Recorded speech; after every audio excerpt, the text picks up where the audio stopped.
Greetings, dear viewers. I am Bachelor, faculty of IIMT Bhubaneswar. I welcome you to this new video in the series of Meet the Entrepreneur. I am delighted to welcome Madam Nishita Baliarsingh. She is Odisha's first Forbes International Under 30 honoree and is the co-founder and CEO of an eco-friendly battery tech company, Nexus Power. She strives to build a sustainable and greener planet. Her startup is building lithium-free biodegradable electric vehicle batteries from crop residue.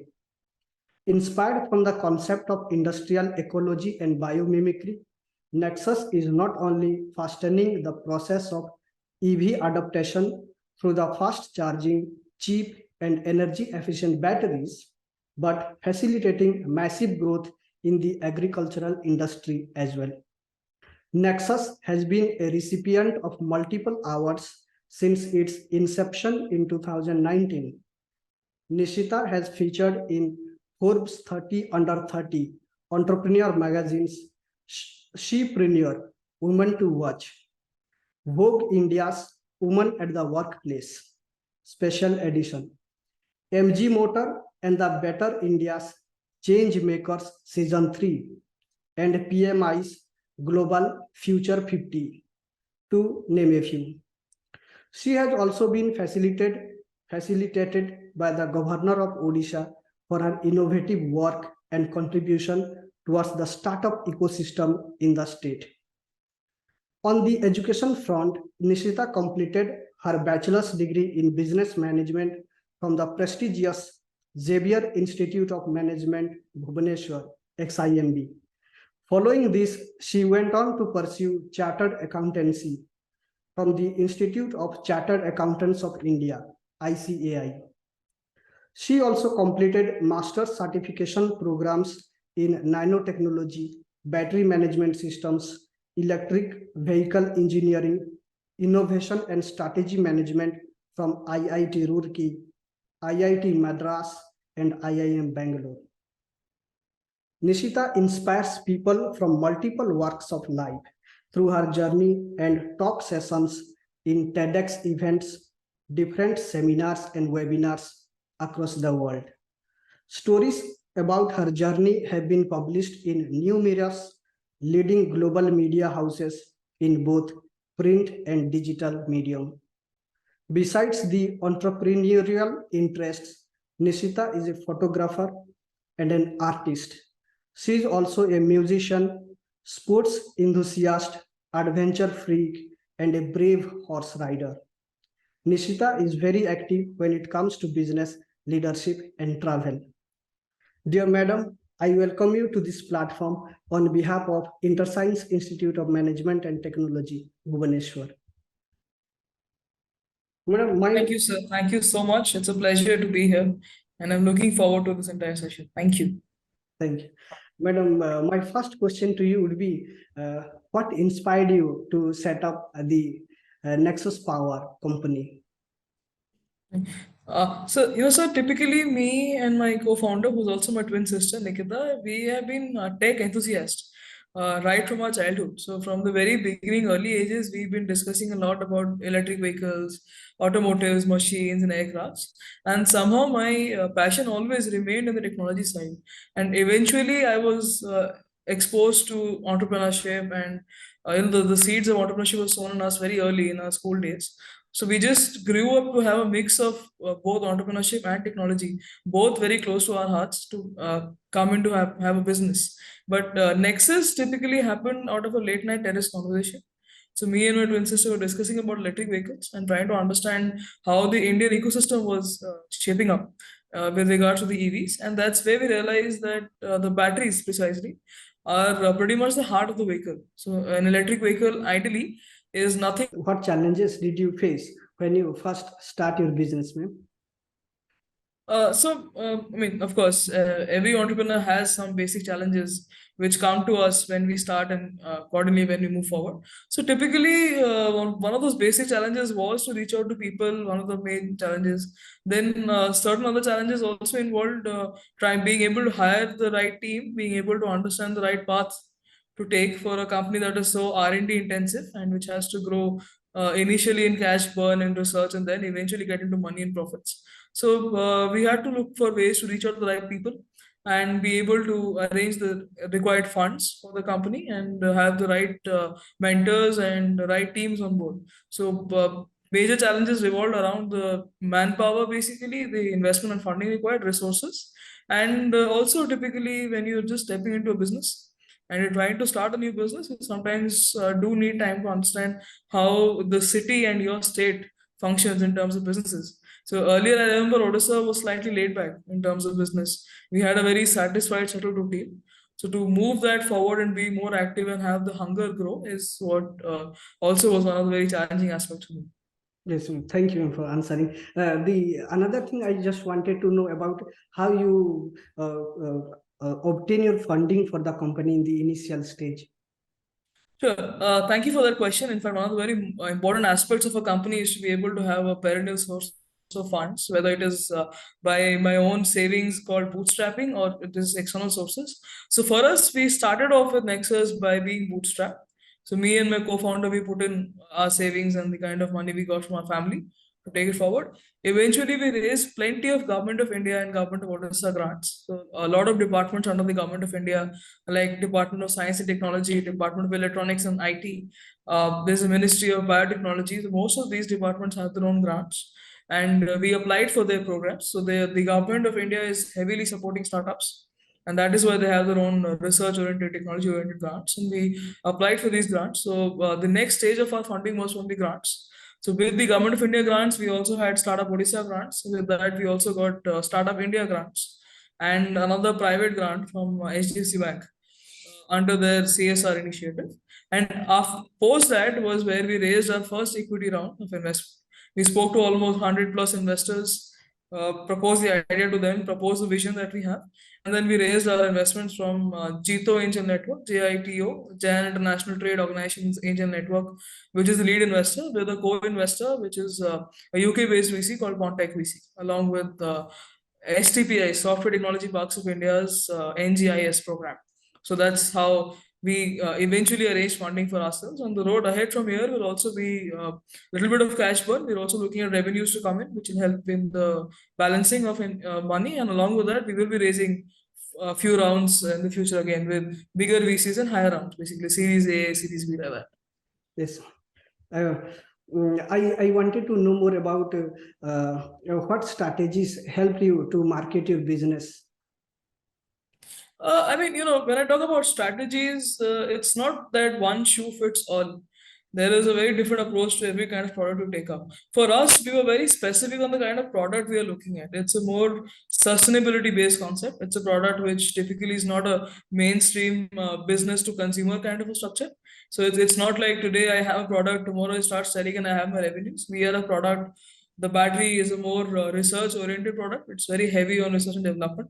So we had to understand that the strategy for us will be very different in the sense that we will have to spend at least 2.5, 3 years almost developing the product. And that's typically the kind of strategy you have to look at. So our main aspects of understanding the strategy that we need to take and the approach we need was a more sustainability centered, global centered strategy where we are looking at the global SDGs, Sustainable Development Goals, and then India's vision to be net zero by 2070. And those were the strategies which are to align together that for us to align Nexus to these strategies and to these missions that the global government as well as the global missions are concerned. So our strategy involved pushing the product through the sustainability angle, pushing the product of how it can be better as compared to what is existing, and that's what we precisely focused on. We focused on these sustainable development goals, so the cleaner cities, sustainable cities, infrastructure and development, green energy, precisely, and we also are focusing on net zero emissions. So we're looking at a sustainability concept of circular economy, where the raw material of the waste of one industry is actually the raw material of the other industry. So typically there's a zero waste concept. So that's the strategy and the structure that we are working on to push the product. And that's how it has been moving forward. So typically in excess with the brand value, this is what it holds, and that's the vision. Yes, ma'am. Thank you for speaking. Ma'am. The another thing I wanted to know as a co-founder about the leadership. What do you consider to be a successful leader? What qualities that helped you during, specifically during COVID lockdown and all those things? Honestly, I wouldn't say that I am perfect leader or I can give you qualities of successful leader, because we are still in the journey and we're still working, and we do make mistakes in our journey. So it's not like it's perfect from my end. They make mistakes and then we learn from our mistakes. But a couple of things that I believe I have practiced and I think really help is when you take your team along with you. So each of your successes are what I was mentioning about is typically a space where you're taking your team with you. So whatever you do with all your success is actually the team success. And then, as an entrepreneur, as a leader, I believe that one of the most important aspects of being a very successful leader is to make sure that a lot of emotional fluctuations in your life, in your business, do not show on your face. So, as an entrepreneur, what happens is it's not like a linear graph every day. It's a lot of ups and downs. Sometimes you're very happy because a lot of highs. Sometimes you are low and down because a lot of lows. So this movement in the graph should not be very visible on your face, and that is what really gives confidence to the team to keep working hard. That's one thing I believe a leader must have, to be very emotionally stable and to be able to take decisions under pressure. And besides that, I really believe as a leader, it's very important that you keep track of what you do and you keep track of every movement of your company. I mean, in terms of paperwork, in the sense that if tomorrow I have to go back and see where we probably might have gone wrong or where we can take things better, I will need to have some record to make sure that I'm browsing something and then going forward.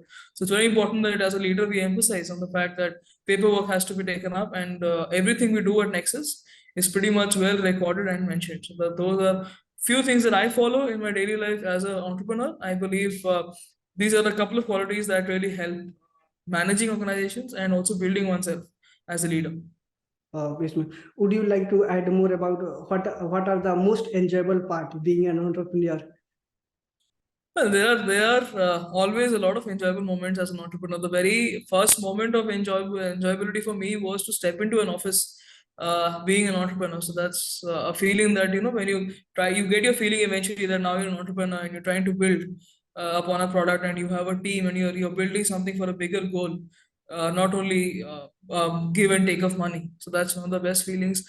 A lot of other enjoyable moments, of course, as we are co-founders, we do have a lot of moments where we kind of come together, have light laughters, understand where we probably might have faltered. There are a lot of investor calls where you enjoy, where you discuss your things out, where you come back and try and understand whether I should have spoken this or not spoken this, whether where I can be more polished. They're pretty much a day-to-day life of an entrepreneur, and I mean, on a daily basis, they are pretty good. And I mean, of course, interactions with the team, there are interactions not only about work, there are interactions about a lot of other things, in the sense that we're having sporting events in the company, we are having some discussions, we motivate each other to work together. Sometimes we build products, we do trial and error, sometimes we fail, but then we also have a learning out of it. So yeah, I think every minute, every moment of an entrepreneur, for me, I have really enjoyed these 3 years of my journey thoroughly, and I am sure that I will be enjoying all my life as an entrepreneur. That's what I want to do always. Sure. Thank you. Coming to the Nexus Power, I wanted to know, how do you see it developing in the future? So, development of the company? Yes, ma'am. Yeah, I mean, so as a vision that we see for Nexus, maybe 10 years down the lane, we would like to be a full-scale EV and EV infrastructure development company. That's what we see as a vision. So I think eventually we are building upon that. Today we are in the batteries. Eventually we'd like to look at manufacturing electric vehicles. We'd also like to maybe look at charging infrastructure and things like that. So we want to develop in the EV space. We want to build the EV space for the country, and that's how I see the future for Nexus. So eventually, you will maybe just see electric vehicles by the company. You might also see maybe electric choppers and things like that, so on and so forth. And that's a 10-year long vision, of course. Yes, ma'am. what aspect of success have you come to see differently? Ma'am? Success has a lot of meanings, honestly, and I wouldn't say that we've been successful. We are still a part of the journey, and I think it will keep continuing. For me, those smaller milestones that we reach, I will call them a success in the journey of building the product. So its success does not end. It's a continuous journey, and it keeps going on. So for us, even those smaller spaces where we first made a small prototype, then we try to build a team, and then we have our investments. They're all smaller milestones which have come together to build the company and the brand value. So I think every bit of this journey will be something that sounds successful for me. Yes, ma'am. Coming for our students, what message would you like to give to our management students, ma'am, especially those who wish to go for entrepreneurship? The management students are typically one of those primary torch bearers, I would say, when it comes to managing and handling organizations. So according to me, they play a very important role. Today, we are a very R&D specific company, but even then, we have a bunch of managers who plan the timelines, who plan the targets, who try and understand how things are to be built, what is to be done. So in that sense, I think I'd like to give about not a lot of message, but I would like to give one or two viewpoints that we follow in our company, and we'd like the managers and MBA guys to understand that they might need to take it up in future in their organizations as well. I mean, whether or not you're an entrepreneur. First, like I mentioned, you make sure that you do all your paperwork in place. You know, when you're specifically when you're making when you're incorporating companies and when you're working with the MCA and the ROC guidelines, there are a lot of compliances that have to be met. Each of them has their own deadlines. So it's very important that you keep all your paperwork in place. With the paperwork, it's very important that your finances are well recorded and well understood. So there should not be a space where your finances are not managed and you're not able to keep track of how much you're spending and how much you're pushing in. That's one thing that I would like to pass on to them, that you keep your finances and paperwork in place whenever whatever you do. One benefit of having all your paperwork and records in place is that when you go back to see where you've gone wrong, you at least have a record to browse through and then take it forward. So that's very important as a manager, as a future manager, as an entrepreneur, to make sure the paperwork and finances are in place. That's one. Second, I give it to everybody when I say that, as a founder, as a manager, you got to be very emotionally stable. So you need to make sure that a lot of movements and internal ups and downs should not be visible to your team or to your people, because that moves their motivation down. Their motivation is when they're being led by a proper manager, and if your manager is not emotionally stable, it really pulls them down in motivation. And thirdly, it's very important as a manager to be able to work under pressure and prioritize what is important and what is not. When we talk about prioritizing, it's very important that you understand that on the scale of 1 to 10, what should be done first, what is of most importance, and what can be done later, on depending on the importance. If you mess up in that, then that's a quality that even when we hire for the management space for us, we do look into these qualities, that you're emotionally very stable, you're able to work under pressure, and you're able to prioritize as to what you typically want, what is important, what is not important, and what can be typically taken in a much more smoother way. Instead of, say, wasting 2 months, you can finish in the same thing in 6-7 days, and that is what typically managers role is. So I think I'd leave all the students with this message. The last I want to tell you is that you should learn to push your boundaries. You will never know your potential until you push yourselves and try and do better things than what you're already achieving. So only when you push yourselves for better is when you know how well or how better you can do. So it's important to keep pushing your boundaries. So I think that's the message that I want to give the students. Yes, ma'am. Ma'am, thank you. We have come to the end of this interview. Madam, thank you. Thank you for giving us your precious time. It was very wonderful to listen to you. And thank you for giving us a very valuable session. Ma'am, on behalf of the entire IIMT Bhubaneswar, I extend my gratitude to you. And in case if I have made any mistakes in my dealings, I seek apology genuinely. Madam, thank you so much. It was a pleasure to be on this podcast, and I hope the students also learn from our experiences and they build upon their experiences, and then we also get to understand and learn from all the students and the management that we have to build companies and to be able to build this entire ecosystem better. So thank you so much for having me here. It was a pleasure interacting with you, sir. Thank you. Thank you. Thank you.